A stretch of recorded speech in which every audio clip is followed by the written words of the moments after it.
Vous êtes-vous déjà senti trahi par un système qui était censé vous protéger? Et si je vous disais que votre bonne action, votre dévouement pourrait devenir la raison de votre chute? Je vais raconter l'histoire de Roberto, un infirmier noir qui, après avoir sauvé la vie d'un patient, a été renvoyé d'un hôpital parisien, et pire encore, sans même savoir que ce patient n'était pas n'importe qui. Il avait affaire à l'un des principaux investisseurs de l'hôpital. Et, à partir de ce moment-là, sa vie est devenue un cauchemar. Que s'est-il passé après ce virage? Un jeu de pouvoir, de discrimination et de sombres secrets auxquels Roberto a dû faire face pour tenter de récupérer sa dignité et son travail. Vous ne croirez pas ce qui s'est passé ensuite, alors restez avec moi jusqu'à la fin, car cette histoire pourrait changer la façon dont vous voyez le système de pouvoir dans les institutions. Oh, et n'oubliez pas de vous abonner à la chaîne, car beaucoup d'entre vous qui regardent les vidéos ne sont pas encore abonnés. Faites-le maintenant pour ne plus manquer d'histoires comme celle-ci. Roberto avait toujours su que travailler à l'hôpital Saint-Denis, en banlieue parisienne, ne serait pas facile. En tant qu'infirmier noir dans un établissement public, il était confronté à des défis quotidiens, des regards méfiants de certains patients aux commentaires déguisés de supériorité de la part de ses collègues. Mais d'une certaine manière, il se sentait comblé. Travailler aux urgences était ce qu'il avait toujours voulu, aider ceux qui en avaient le plus besoin. En ce froid matin d'hiver, il n'avait aucune idée que sa vie était sur le point de changer à jamais. Les rues de Paris étaient recouvertes d'une fine couche de neige et l'hôpital semblait plus fréquenté que d'habitude. Roberto se concentrait sur sa routine, vérifiant les dossiers des patients, ajustant les médicaments et, comme toujours, faisant de son mieux pour fournir des soins humanisés. Jusqu'à ce que l'accident se produise. Il était environ 10 heures du matin lorsque l'alarme de l'hôpital a retenti, annonçant l'arrivée d'une urgence. Un ouvrier est tombé d'une hauteur considérable, ce qui lui a causé une grave blessure à la tête.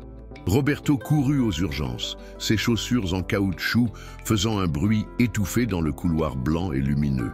Lorsqu'il est entré dans la pièce, il ne savait pas à quoi s'attendre, mais lorsqu'il a vu l'homme inconscient, le sang de Roberto s'est glacé.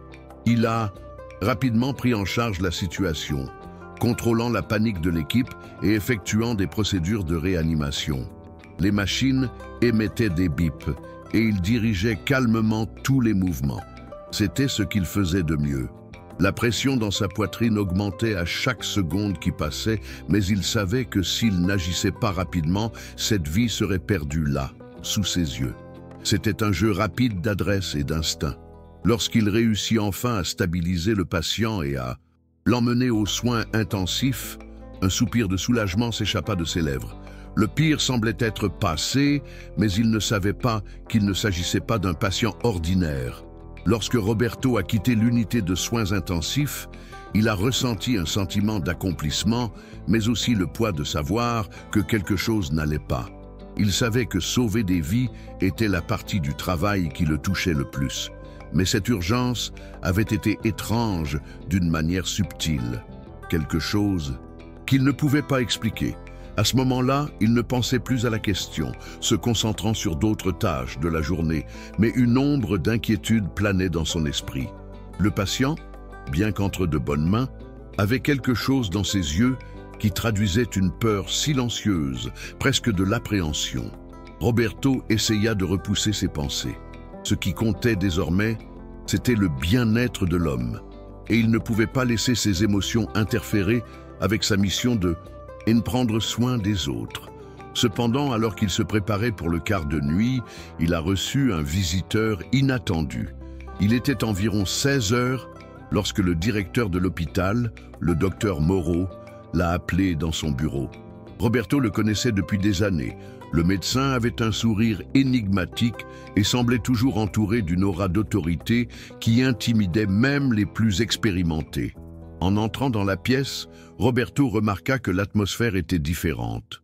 Le ton du docteur Moreau était plus sérieux que d'habitude, et il se leva vivement en le voyant entrer. « Roberto, s'il vous plaît, asseyez-vous », dit le médecin avec une légère tension dans la voix. Alors qu'il était assis sur la chaise en face de son patron, Roberto sentit un frisson. Il savait que quelque chose n'allait pas. « Vous avez très bien travaillé aujourd'hui », a poursuivi le médecin. « Mais malheureusement, nous avons un sujet très sérieux à discuter. » Roberto ne comprenait pas ce qui se passait. La conversation semblait prendre une tournure qu'il n'aurait pas pu prévoir. Qu'est-ce qui aurait pu mal se passer après l'opération réussie? Le docteur Moreau le regarda avec un sourire forcé, comme s'il essayait de cacher son malaise face à la situation. « Malheureusement, Roberto, dit-il fermement, vous avez enfreint le protocole de soins. Lors de l'urgence, vous avez pris une série de décisions contraires aux directives que nous suivons à l'hôpital. » Les mots furent comme un coup de poing dans l'estomac de Roberto. Il ne pouvait pas croire ce qu'il entendait. Il avait sauvé la vie d'un homme et maintenant il était accusé de quelque chose d'aussi grave. « Je ne comprends pas, » répondit Roberto, la voix tremblante. « J'ai suivi les instructions nécessaires pour stabiliser le patient. Vous pouvez le constater dans mon rapport. » Le regard du docteur Moreau ne vacilla pas. « Je comprends tes bonnes intentions, mais ton intuition ne remplace pas les protocoles. Et ça, Roberto, tu ne peux pas l'ignorer. » Roberto sentit une boule se serrer dans sa gorge. Il a essayé de trouver une explication, mais rien n'est venu. Était-il puni pour avoir sauvé une vie? Quelque chose n'allait pas. Avant que Roberto ne puisse répondre, la porte s'ouvrit brusquement et un homme en costume entra dans la pièce, interrompant la conversation. Il s'agissait de M. Dufresne, un investisseur majeur de l'hôpital, connu pour être un homme peu souriant et très riche en affaires. Roberto ne savait pas qui il était, mais il remarqua que sa présence changeait immédiatement la dynamique de la pièce. Le docteur Moreau semblait soudain encore plus soumis, presque comme s'il essayait de se justifier. « Roberto, voici M. Dufresne, l'un des principaux investisseurs de cet hôpital, » dit le médecin d'un ton respectueux. L'homme n'offrit pas un sourire, il regarda simplement Roberto avec des yeux froids et évaluateurs. Roberto ne savait pas ce qui se passait, mais quelque chose dans le regard de Dufresne le mettait encore plus mal à l'aise. Comme si, d'une manière ou d'une autre, sa vie était sur le point d'être bouleversée par un pouvoir qu'il comprenait à peine. Dufresne fit alors un simple geste de la main, comme s'il congédiait Roberto. « Je pense que la conversation sur les protocoles peut être conclue, n'est-ce pas ?» dit-il, sans la moindre trace de sympathie. Roberto se leva lentement, ne sachant pas exactement comment réagir à cette situation. Il ne savait pas s'il était expulsé ou s'il pouvait encore défendre sa cause. Le regard du docteur Moreau était lointain, comme s'il avait déjà cédé à une pression invisible. Alors que Roberto se dirigeait vers la porte, il sentit le regard de Dufresne sur lui. L'homme ne dit pas un mot, mais quelque chose dans sa posture fit sentir à Roberto que ce ne serait pas une simple réprimande. Quelque chose était sur le point de se produire, et il n'avait aucune idée de ce qui allait se passer. La porte se referma derrière Roberto avec un claquement, mais il pouvait encore entendre l'écho de ses propres pas dans la pièce silencieuse. Il prit une profonde inspiration, essayant de se ressaisir. Cela ne pouvait pas être la fin de sa carrière. Il avait besoin de comprendre ce qui se passait, comment ce simple accident du travail s'était transformé en cauchemar. Roberto sortit dans le couloir, le bruit de ses chaussures résonnant dans la pièce froide et vide. Il passa rapidement devant d'autres infirmières et médecins qui, apparemment, ne remarquaient pas ce qui se passait autour d'eux. Son esprit s'emballait. Il a regardé vers la salle d'urgence où le patient était toujours hospitalisé. Il aurait dû être plus soulagé, mais au lieu de cela, il ressentait une angoisse croissante. Qu'est-ce que M. Dufresne avait à voir avec l'accident? Pourquoi était-il là? Ces questions continuaient de lui trotter dans la tête. Il savait qu'il devait retourner aux soins intensifs, essayer de comprendre ce qui s'était passé et, qui sait, trouver un indice pour découvrir ce qui se cachait derrière toute cette situation. Mais avant de prendre une décision, il savait qu'il aurait besoin d'alliés. Et à l'hôpital, les alliés étaient une denrée rare. De retour aux soins intensifs, Roberto a senti le poids de l'environnement sur ses épaules. Les murs blancs et l'odeur d'alcool et d'antiseptique se mélangeaient d'une manière qui rendait le tout encore plus claustrophobe. Il savait qu'il devait agir rapidement avant que quoi que ce soit d'autres ne soit dit ou décidé à son insu. En entrant dans l'unité de soins intensifs, il rencontre l'infirmière Claire, l'une des rares personnes en qui il avait confiance à l'hôpital. Claire avait toujours été une professionnelle compétente et, plus important encore, quelqu'un qui ne se laissait pas emporter par les ragots et les jeux de pouvoir qui imprégnaient les relations au sein de l'institution. Lorsque Roberto s'est approché, elle a immédiatement remarqué son expression tendue et l'absence de mots sur ses lèvres. « Roberto, que s'est-il passé? Tu vas bien ?» Elle a demandé, mais il n'a pas eu le temps de répondre calmement. « Avez-vous une idée de qui est le patient aux soins intensifs ?» demanda-t-il en essayant de garder sa voix contrôlée.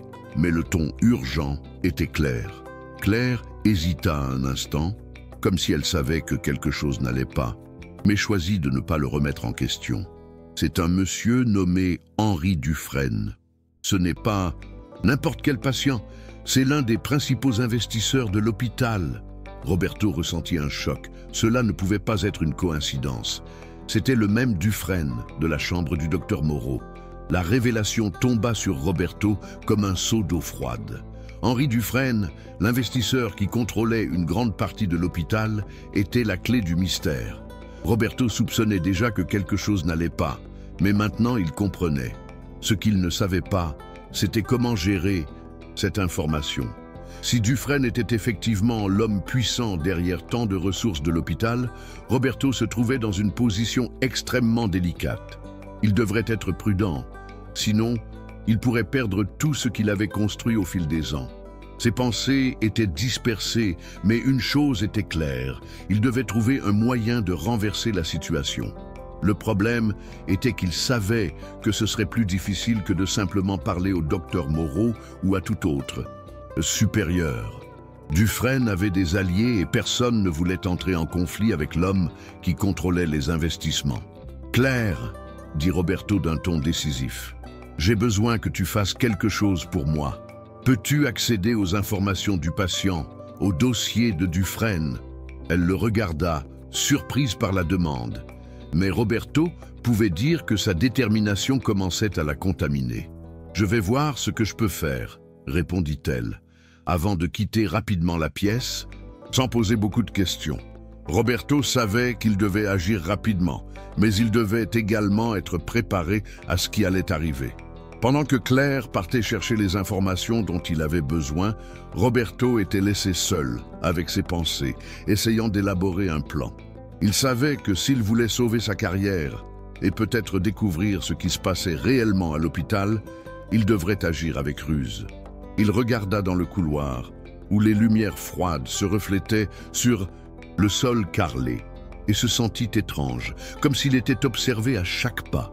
L'hôpital, qui avait toujours été son lieu de travail, ressemblait désormais à une prison. Chaque son semblait amplifié, chaque mouvement plus calculé. Il réalisa qu'il ne pouvait faire confiance à personne d'autre qu'à Claire, et peut-être même pas à elle complètement. Mais que faire? Confronter à nouveau le docteur Moreau? Démarrer une enquête par vous-même? Il ressentit une pointe d'angoisse. C'était un jeu de pouvoir, où il était entraîné sans le vouloir, et la seule chose qu'il savait, c'est qu'il ne pouvait pas laisser cela passer inaperçu. L'idée d'être réduit au silence le terrifiait. Le bruit des portes qui s'ouvraient fit lever la tête à Roberto, et Claire rentra dans la pièce, le visage pâle et l'expression inquiète. Ses mains tremblaient légèrement lorsqu'elle lui tendit la tablette contenant les informations de Dufresne. « Le voilà », dit-elle à voix basse. « Mais, Roberto, je ne sais pas si c'est une bonne idée de continuer à perturber cette situation. Cet homme, ce n'est pas quelqu'un avec qui on a envie de s'embêter. » Roberto a ignoré l'avertissement. Il ouvrit rapidement la tablette, ses doigts parvenant à peine à suivre le rythme de son esprit en ébullition. L'information était là, claire comme de l'eau de roche. Dufresne avait été admis avec une légère blessure à la tête, mais ce qui était inscrit dans son dossier n'était pas ce à quoi il s'attendait. Un petit détail est ressorti. Patient avec des antécédents de pression sur l'administration hospitalière, de comportements agressifs et de représailles en cas d'insatisfaction vis-à-vis des traitements. Cela explique tout. Dufresne n'était pas seulement un investisseur, mais quelqu'un qui avait une influence importante sur les décisions internes de l'hôpital. Roberto sentit la colère commencer à s'emparer de lui. Il savait que peu importe à quel point c'était dangereux, il ne pouvait plus rester silencieux. S'il était nécessaire d'affronter Dufresne lui-même pour exposer la vérité, il le ferait. Roberto savait qu'il avait une bombe à retardement entre les mains. Ce qu'il venait de découvrir à propos de Dufresne n'était pas quelque chose qu'il pouvait ignorer. Mais il savait aussi que le révéler pourrait signifier la fin de sa carrière, ou même quelque chose de bien pire. Le système était clairement contre lui. La discrimination raciale, qu'il ressentait déjà constamment, semblait désormais être la cerise sur le gâteau. Un homme noir dans une position si vulnérable, essayant de défier l'un des hommes les plus puissants de l'hôpital. Il savait que la pression augmenterait à chaque pas qu'il ferait. Mais il ne pouvait plus se permettre de regarder ailleurs. Ce qui se passait là-bas n'était pas seulement une injustice contre lui, mais contre tous ceux qui, comme lui, étaient rejetés et oubliés par le système. Il regarda Claire, qui était visiblement tendue, ne sachant pas si elle le soutiendrait ou s'il se mettait en danger. « Tu penses que ça en vaut la peine, Claire? Penses-tu qu'on ait une chance de faire le bon choix ?» demanda-t-il, d'un ton plus doux qu'il ne voulait l'admettre. Elle hésitait, et Roberto pouvait voir la peur dans ses yeux. « Je ne sais pas, » répondit-elle sincèrement. « Mais si tu veux aller jusqu'au bout, Roberto, je serai à tes côtés. » Ces mots ont allumé une flamme à l'intérieur de Roberto. Il n'était plus seul. Même si Claire était méfiante, elle avait pris la décision de rester à ses côtés et cela signifiait tout. À partir de ce moment-là, il savait qu'il ne pouvait plus reculer. Au fond, il savait qu'il risquait sa propre carrière, mais c'était peut-être le seul moyen de briser le cercle vicieux qu'il détestait tant au sein de l'hôpital. Il prit une profonde inspiration et prit une décision. Voilà, cherchons plus d'informations, cherchons tout ce que nous pouvons sur cet homme et sur ce qui se passe ici. Nous devons révéler la vérité, quoi. Qu'il arrive. Roberto sentit un mélange de peur et de détermination s'emparer de lui. L'hôpital ne serait plus un lieu de travail, c'était un champ de bataille et il était prêt à se battre. Alors que Claire s'éloignait pour obtenir plus d'informations, Roberto jeta un autre coup d'œil au dossier de Dufresne, sentant la colère bouillir en lui. Il avait désormais des preuves, et elles étaient irréfutables. Mais il savait que cela ne suffirait pas. Il devrait aller plus loin, révéler des secrets que beaucoup préféraient garder cachés. Et il s'y était préparé. Alors que Roberto attendait Claire, il était assis sur la petite chaise de la cafétéria de l'hôpital, son esprit bourdonnant de tous les plans possibles, mais aussi d'un sentiment croissant de désespoir. Ce qu'il s'apprêtait à faire n'était pas seulement risqué, c'était une décision qui pouvait lui coûter sa vie professionnelle et son intégrité. Mais l'idée de vivre avec le sentiment d'impuissance était encore plus insupportable. Il pensait à sa famille, à tous les sacrifices qu'il avait faits pour arriver ici, et il ressentait une colère grandissante. Les yeux de Roberto se perdaient dans l'ombre de la cafétéria, comme s'il cherchait une réponse quelque part qu'il n'avait pas encore trouvée. L'horloge sur le mur faisait un tic-tac doux, comme si le temps s'écoulait lentement. Mais alors, comme signe qu'il n'était pas seul, Claire revint. Elle tenait une pile de documents, et ses yeux étaient résolus. « Je l'ai compris », dit-elle en laissant les papiers sur la table. Roberto les analysa rapidement et ses yeux s'écarquillèrent. Il ne s'agissait pas seulement de dossiers médicaux, il s'agissait de rapports internes portant sur des transactions financières suspectes, des manipulations de patients et l'influence de Dufresne sur les décisions de l'hôpital. Là, juste devant lui, se trouvait la preuve que l'hôpital était utilisé comme une façade pour des intérêts financiers louches. Le système était corrompu jusqu'à l'os. La réalité des informations dont il disposait était effrayante. Roberto sentit le poids de la découverte devenir un fardeau immense. Dufresne n'était pas n'importe quel investisseur. Il était au centre d'un réseau de manipulation impliquant les médecins eux-mêmes, les administrateurs et même les patients. Ce qu'il tenait désormais entre ses mains n'était pas seulement la preuve d'un acte répréhensible, mais la clé pour démanteler une structure de pouvoir qui opérait au détriment de vies humaines. Voilà ce qu'était devenu l'hôpital, une machine où la valeur humaine valait moins que le profit. La colère que Roberto ressentait auparavant était maintenant mêlée à une impulsion incontrôlable. Il savait qu'il avait une chance, peut-être sa seule chance, de changer les choses. Mais il savait aussi que la divulgation de ces documents constituerait une cible de choix pour lui. Que dois-je faire maintenant?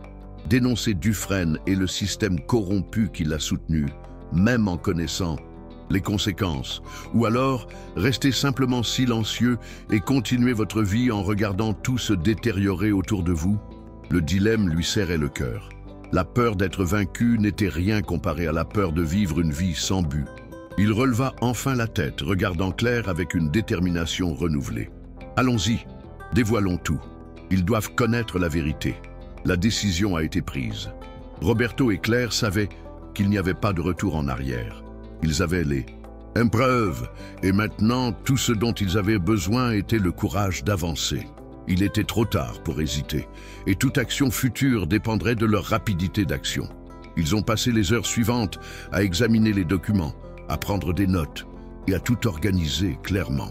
C'était une course contre la montre, et à mesure que la nuit avançait, Roberto ressentait une anxiété croissante. Les couloirs vides de l'hôpital semblaient désormais plus sombres, et le bruit de leurs pas résonnait de manière étrange. Ils s'aventuraient en territoire dangereux, mais ce qui les motivait était encore bien plus fort que la peur, la recherche de la justice et de la vérité. Au fil des minutes, Roberto sentait que quelque chose était sur le point de changer, mais il ne savait pas si cela signifierait son salut ou sa chute. Le fait est qu'il ne voyait plus d'autre issue. En fin de compte, il ne voulait pas qu'on se souvienne de lui pour avoir été réduit au silence. Il voulait que son histoire soit entendue. À l'aube, Roberto et Claire ont enfin terminé d'organiser les tests. Les documents étant prêts, Roberto savait que le moment d'agir était arrivé. Mais avant de faire quoi que ce soit, il décida qu'il devait affronter Dufresne directement. Il ne savait pas ce que cet homme pouvait lui faire, mais le désespoir et la colère accumulés en lui le poussèrent à passer à l'étape suivante.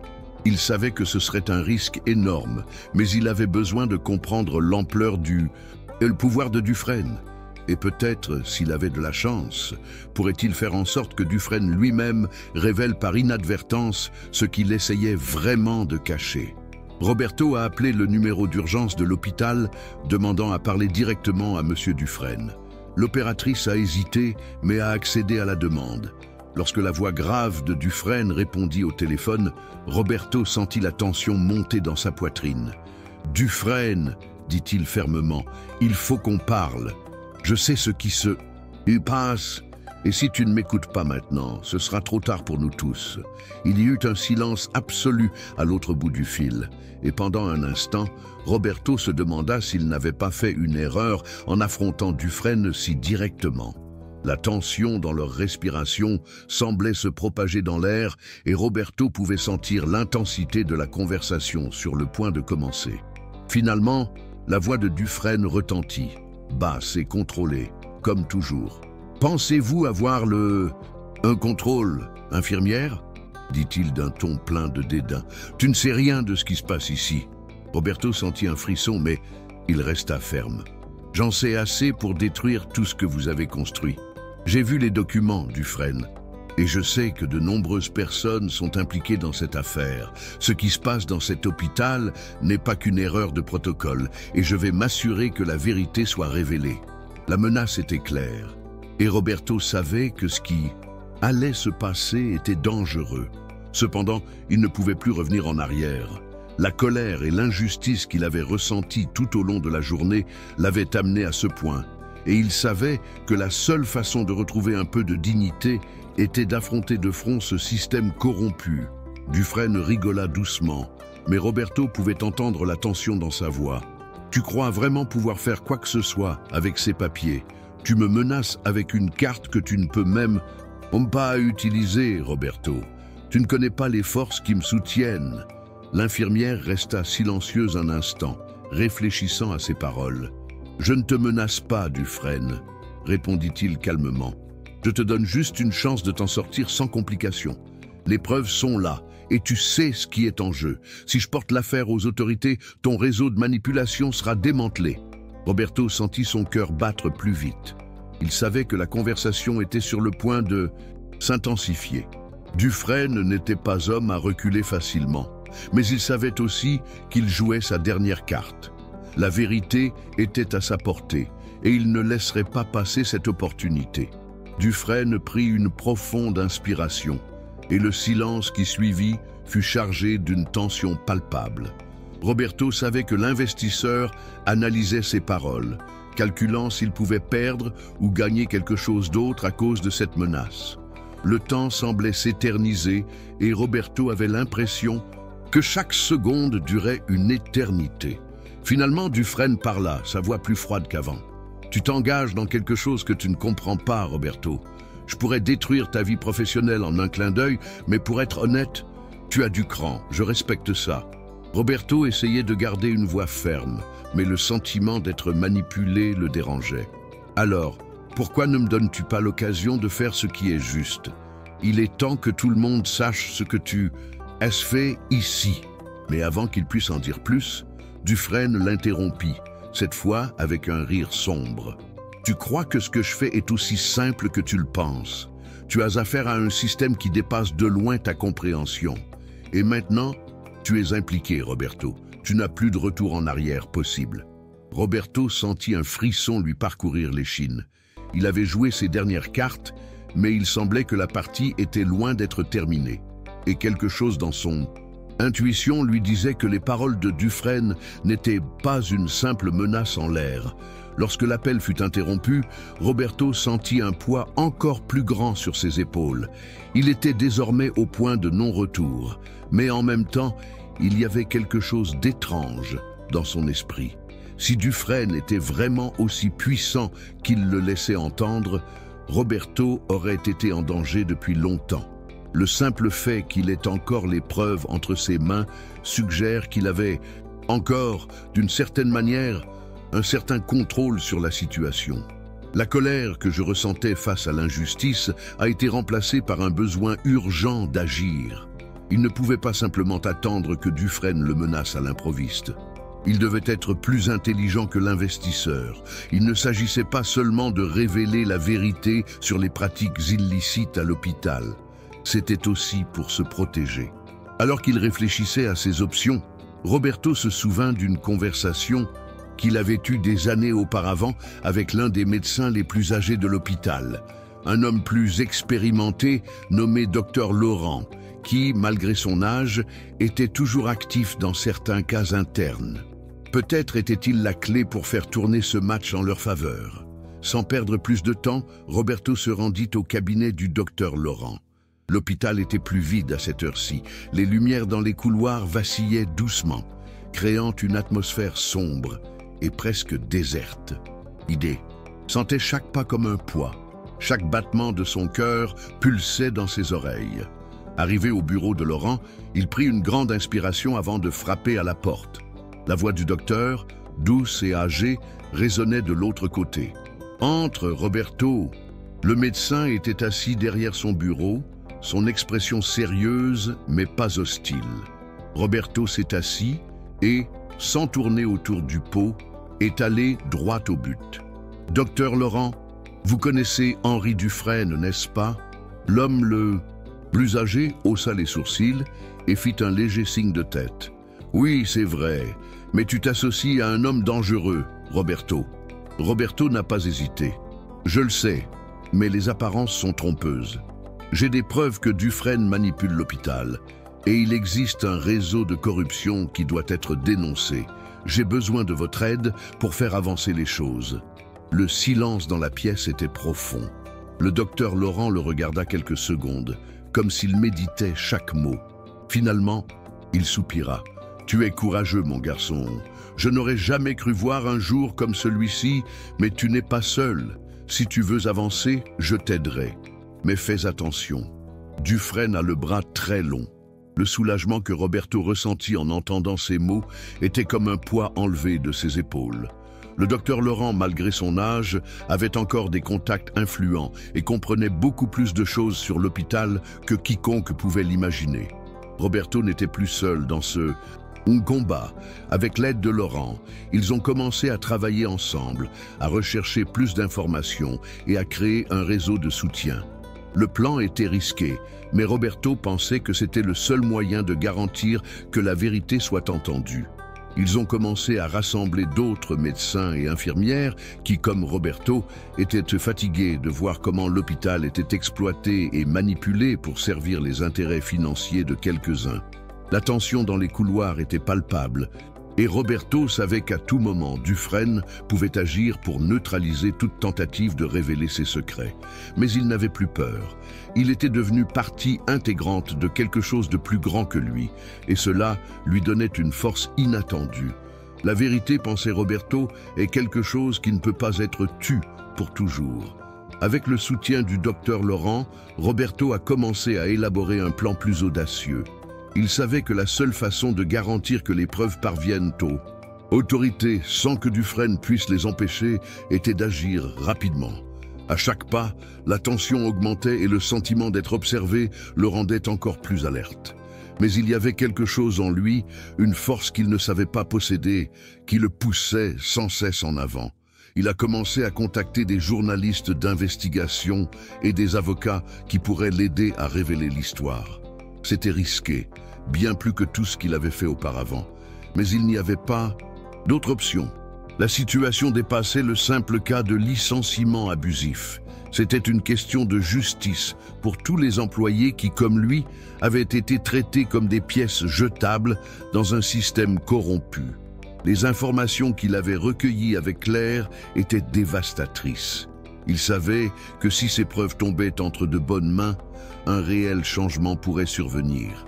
Mais il savait aussi que Dufresne, en tant qu'homme de pouvoir, ferait tout ce qu'il pouvait pour empêcher que cela se produise. La confrontation finale est arrivée plus vite que prévu par Roberto. Le lendemain, alors que lui et le docteur Laurent préparaient les documents à envoyer aux médias, l'hôpital a été perquisitionné par des agents de sécurité. Roberto les a reconnus immédiatement. Il s'agissait d'hommes qui étaient là pour protéger les intérêts de Dufresne, et il savait que c'était le dernier coup d'un jeu sale. Le sentiment d'impuissance qu'il avait déjà ressenti lors de son licenciement est revenu avec force. Mais maintenant, contrairement à la première fois, il ne ressentait plus aucune peur. Il se sentait en colère. Colère d'avoir été traité comme une pièce jetable. Colère d'avoir vu tant de collègues souffrir en silence.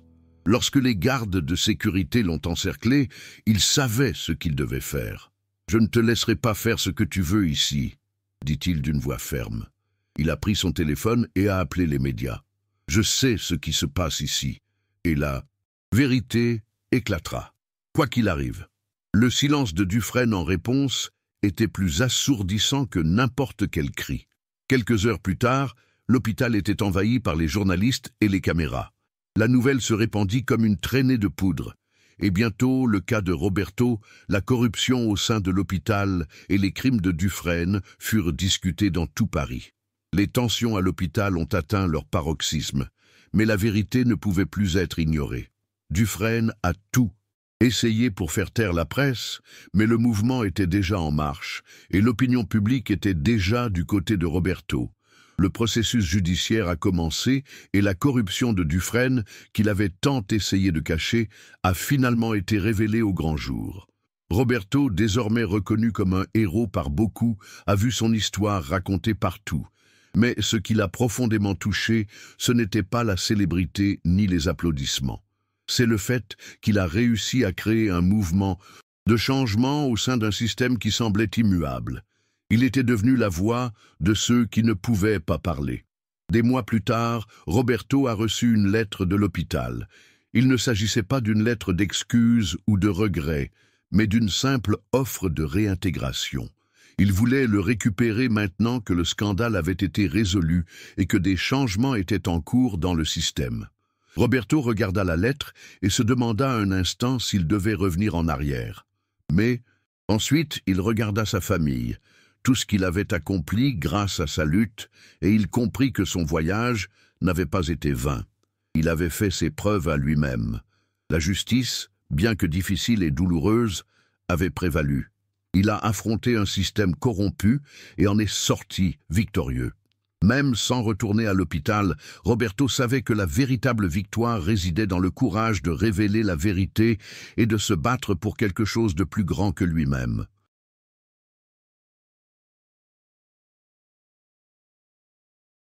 Et si cette histoire t'a touché, n'oublie pas de liker la vidéo. Dis-moi en commentaire ce que tu as ressenti. Je lis tout, vraiment. Abonne-toi à la chaîne pour ne pas manquer les prochaines histoires. Et surtout, partage cette vidéo avec quelqu'un qui en a besoin aujourd'hui. Ici, dans Histoire de vie, chaque témoignage est une lumière. Et ensemble, nous formons les gardiens de l'histoire. À très bientôt pour une nouvelle histoire.